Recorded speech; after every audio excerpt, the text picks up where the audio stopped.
Nginibingelele ekhaya lamaphupho. Uma umusha la ekhaya sicela ukuthi ushaye u-subscribe ukuze ngokulandelayo ungaphuthelwa uma sifaka ividiyo. Ukubaluleka-ke kokuthi u-subscribe, senzela ukuthi uma ubuza umbuzo kwi-comment, sithi masibuya nevidiyo eyimpendulo, i-notification izongena kumakhalekhukhwini wakho, ebese ividiyo uyayibona ngokushesha kanjalo. Kanti uma unga-subscribe-ile, angeke uze ubone nhlobo ukuthi cha, impendulo usuyitholile. Ngakho-ke uma unombuzo buza kwi-comment sizokwenzela ividiyo. Uyakwazi futhi ukusi-inbox-a lapha ku-TikTok, usi-follow-we, inbox ucele inombolo ka-WhatsApp ozobuza njalo kuyona ekuseni uma-ke kukhona isibonakaliso obenaso.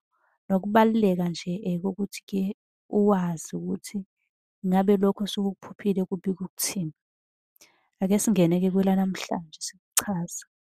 Ngiyanibingelela osibhalelile lapha kwi-comment futhi njengoba bengishilo ukuthi uma ubuza kwi-comment sizokwenzela ividiyo sibuye nempendulo yakho.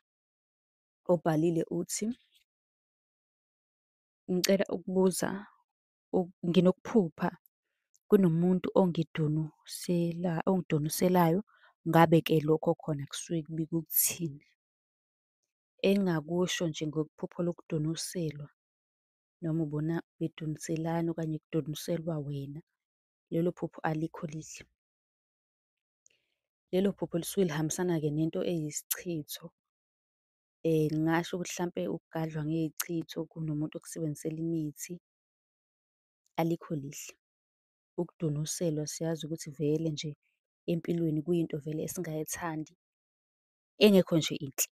So uma usuthi wena uyakuphupha, lelo phupho alikho lihle. Engingakusho nje ukuthi sukuma, sukuma.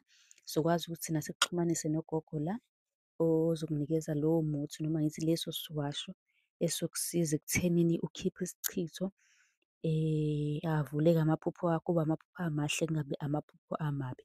Kanti uma unenkinga futhi yokuphupha uyakwazi ukusitshela sikudlulisele kuyena futhi uzokusiza ekutholele lokhu okumele-ke ukuthole. Futhi okunye-ke noma ngabe isiphi isiwasho noma umuthi noma imbiza oyidingayo, uyakwazi ukuthi uxhumane naye ugogo uzobe-ke esekusiza nangalapho. Siyabonga ukuthi usiphe indlebe, ungakhohlwa ukusilandela, u-subscribe, usilandele naku-Facebook, ubuze umbuzo kwi-comment ukuze sizobuya-ke neyakho ividiyo sesizophendula owakho umbuzo. Nisale kahle.